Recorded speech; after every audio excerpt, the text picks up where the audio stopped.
We all know The Division, the looty, shooty inventory management simulator. 2020 happened in 2016, and buried in this game is a tiny little DLC called Survival Mode, and it's fantastic. Which I know is hard to believe given Ubisoft's last little while, but this mode doesn't suffer from Ubisoft's normal problems. Checklist, game design, janky gameplay, lack of any clear vision. This mode has a solid idea for what it wants to be. Survive.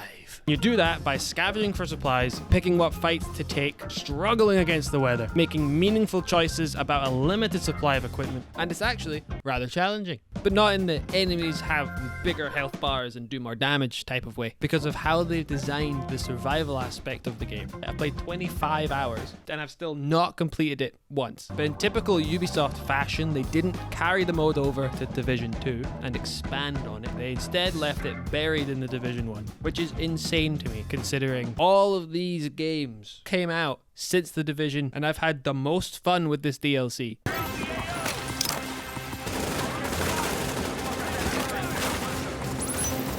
So you boot up the game, you do the intro, get the base of operations, and then you go all the way to the back, and this is where the DLC is. In the back. They hid their best work in the back of the game. But once you activate the survival door, game finder, you need to PvP or PvE, and then you wait for like 5 minutes if you want to go in solo, because there's no solo option. You wait for 5 minutes for it to not be able to find a game, and then it puts you in by default on your own. Ubisoft, just put a solo start option. So once you're finally in, you are tasked with going into the dark zone to look for antivirals. If you don't know what the dark zone is, it's somewhere you can't go without a mask. So you suit up in a hazmat suit, climb into a helicopter, which is perfect because they never crash. It crashes, you fall out, land on a rusty nail, and you are stuck with nothing but the clothes on your back, a pistol, and an impending infection from the nail. That's the setup for the game mode, and I'm going to explain to you why it's the bee's knees. So you see this? All this overwhelming checklist Ubisoft game design. Gone. Get the antivirals and extract. That's the whole mission. This is great for the designers because they can pour all of their effort into this one idea. A game for everyone is a game for no one, and a game for everyone is basically Ubisoft's whole design philosophy. You look at Assassin's Creed Odyssey. Is it an Assassin's Creed game or is it an RPG? Do you want me to be an assassin or do you want me to be this mercenary that fights wars? They want to tell a compelling story that has an ending, or do they want the player to have ultimate control on the outcome? Do you want a soft magic system like the Apple of Eden and that, or full on fighting a minotaur? Like what the Contrast that with the Division survival. Get the antivirals, get a mask, get into the dark zone. How do you get a mask? Well, we're gonna need to talk about the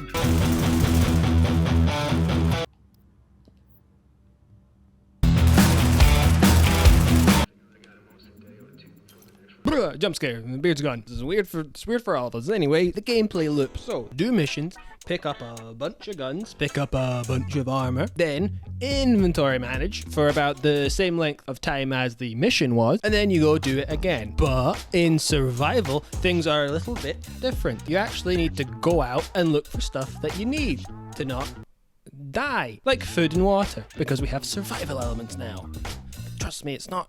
Your health will regenerate over time, but if you're low hunger, your health will not regenerate. You can still heal with an old med pack, but they are a precious commodity. They don't recharge. You have to find them or craft them. Low thirst makes your vision all shit.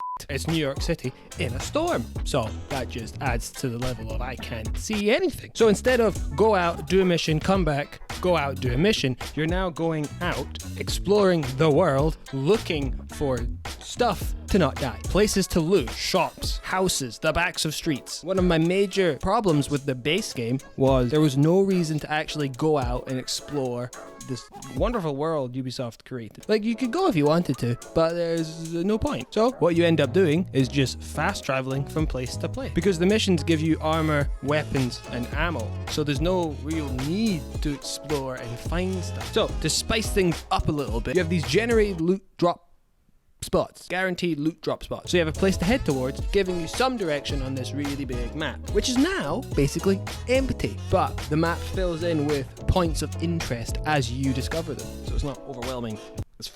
At these guaranteed loot drop spots, but the landmarks. They're called landmarks. I'm not saying that every time. They are bad guys that are much harder than normal walking around bad guys. And they get harder and harder as you get more stuff. Now, when you beat all these bad guys and open all the chests, you often get a gun, 1 or 2 bits of armor, and some supplies. This is where I think the real genius of this game happens. Because what's stopping it from turning into the classic Division where you just run around picking up guns for hours? And it's actually the gear tier system. Green, blue, purple, gold, black. But with the severe lowering of gun drops, you're going to need to craft your equipment to move up the tiers. You might find 1 or 2 high tiered items, but if you want a full loadout, you're going to need to craft. As we discussed, you gotta search for supplies, but you can also dismantle lower tiered gear and get the thing to make the thing. Weapon parts, dismantle, you get weapon parts. Dismantle armor, you get armor parts. But the supplies also have the tier system. So green weapon parts, blue weapon parts. Now, the clever part is 3 green weapon parts will get you 1 blue weapon part. But I don't know how they balanced it, but it works so well. You always just have enough to craft something you need, but not everything you need. You need guns, special gadgets, and warm clothes. And you need the Dark Zone mask. So you need to make choices, meaningful choices, ladies and gentlemen. Actually want to spend your limited supply of equipment. And that idea is going to come up again and again. Meaningful choice. But, as I said, what's stopping you from just running around picking up supplies until you have everything that you need crafted and you become unstoppable? Well, one of the things is the Agent body temperature is now hypothermic. There's a storm, and you have a bar, and you can't be outside very long without warm clothes. This is how fast the bar goes down in the beginning of the game, and no fast travel, so you actually need to go places by running from fire barrel to fire barrel. Once you found one, marked on your map. But before then, you need to use your eyeballs. If you get into a fight and you lose half your bar, should you go back to the old fire barrel, or should you risk it for a biscuit and keep pushing forward and hope you find fire? Also, going inside buildings counts as not freezing to death. So you're going to find buildings to look for supplies and also shelter. But they took it one step further. The sons of is put supplies in the middle of the street. So as you're running through trying to find shelter, there's stuff, there's loot. And we're all gamers. We love the loot. And if you start freezing, you start losing health. You can stall this process, obviously, by taking a med kit. But as we discussed, that's a precious commodity. It's just very, very nicely designed.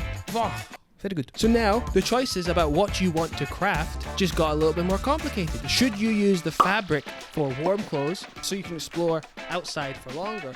Or should you use it on armor so you don't die as fast? And then the weapon parts, do you want a gun or do you want a gadget? And like I said, you still need to craft the mask, which takes tools and other stuff. Can't remember what it is, this thing. But the question still remains, what's stopping me walking around getting tons and tons of warm clothes and being able to stay out for ages just exploring? Well, I thought of that too. Remember this? You caught sepsis and the infection will kill you in 1 hour. You can find painkillers and medicine. Medicine stops the timer.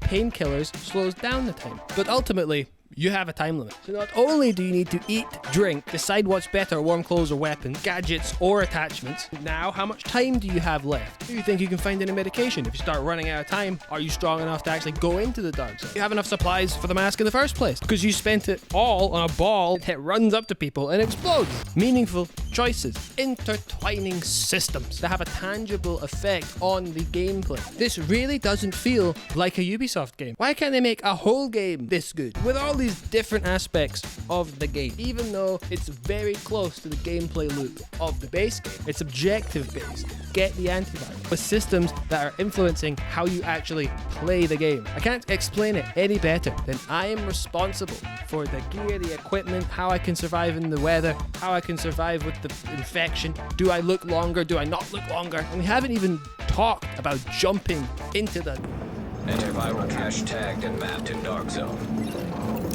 Okay, hair's gone, beard's back. It's been a week. Anyway, in the main game, the Dark Zone is a tough place. There's no fast travel. There's PvP, and if you want the loot, you gotta extract with it. Now, survival already doesn't have fast travel, and you can also not pick the PvP option. So the Dark Zone is the place where they throw high tier enemies at you. If you still don't like the shoot them in the face a bunch, this mode's not gonna change your mind. Now, for some reason, I don't mind it. I think it's because I did all this work to get clothes, to get armor, to get guns and gadgets, so that when I get into the Dark Zone, they chuck high tier enemies at me. For some reason, it's just, I'm like, great, time to switch up a little bit. Now I can take my time, be a bit more tactical, use my gadgets, the fights last a little bit longer. I don't know, it feels the right amount of tough, but I don't know why, because I don't even like the high tier enemies in the main game. It might change your mind because of the context. Sometimes context is just very important. But while in the Dark Zone, you need to find the antivirals. Once you've found the antivirals, you need to use a flare gun to call the helicopter. Now, the flare gun components are only found in the Dark Zone. So when you're in there, you still need to explore. There's still exploration to be done, which is just, I think, very clever. It forces you to actually engage with the Dark Zone. It's just good. It's good. So you manage everything I just explained and make it to the extraction point and then shoot the flare gun. And then you have to kill a little boss boy who is quite a f***ing cunt. Yeah, and then you can leave. You can leave after that. And look at that. You've done it. You've done the Dark Zone. And then you're rewarded with some gold crate gun things that I'm never going to use. But frankly, I don't give a f***. I had a great 30 hours or so. So the consistent reward, don't really need them. Kind of, I just treat it like a roguelike. And like I said, still not being able to beat it. But maybe I just suck at the game. Error. Multiple fatal injuries detected. In conclusion, this mode is, I think, insanely good. Felt like they actually tried to design a game mode, not just Ubisoft open world nonsense. Again, the smaller scale, allowing the designers to focus on this one idea and make that and flesh that out.